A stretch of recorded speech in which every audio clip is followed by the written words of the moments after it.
যে নদীর ধারে দাঁড়িয়ে রয়েছি, এখানে আমাদের পানি উন্নয়ন বোর্ডের নির্বাহী প্রকৌশলী রয়েছে, আমাদের জেলা পরিষদের প্রশাসক রয়েছে, নির্বাহী কর্মকর্তা রয়েছে। আমি সরজমিনে দেখতে এসেছি আমাদের এই ধরলা নদী গত কয়েকদিন যাবৎ একটি ব্যাপক ভাঙনের শিকার হচ্ছে।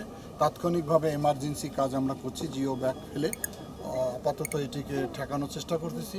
ইতিমধ্যে আপনারা জানেন যে এই ধরলা নদী ডান্তির রক্ষার একটি বড় প্রকল্প জমা হয়েছে প্ল্যানিং কমিশনে।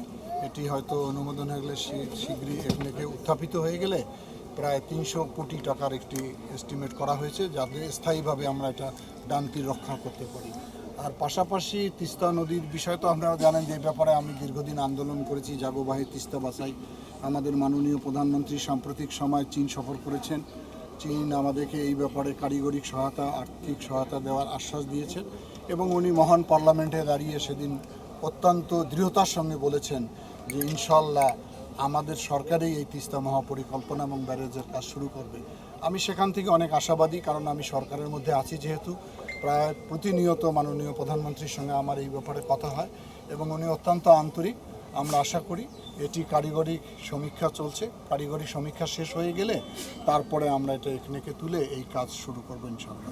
মহাপরিকল্পনার কাজ শুরু হওয়ার আগে যারা ক্ষতিগ্রস্ত হচ্ছে অথবা এখন যে ভাঙ্গনটা দেখা দিচ্ছে, সেগুলো আপনারা কিভাবে? সেটা তো যে বললাম, ধরলার মতন আমরা তিস্তা অনেকগুলো পয়েন্টে জরুরি কাজ ইতিমধ্যে চলমান আছে। রাত দিন সেখানে পানি উন্নয়ন বোর্ডের লোকরা কাজ করতেছে, জনপ্রতিনিধিরা কাজ করতেছে এবং যেগুলো পরিবার ক্ষতিগ্রস্ত হয়ে যাবে, ভাঙনের শিকার হবে, সেটা আমাদের মন্ত্রণালয় থেকে আমরা তাদের পুনর্বাসন করব, সেটা অ্যাসেসমেন্ট হচ্ছে।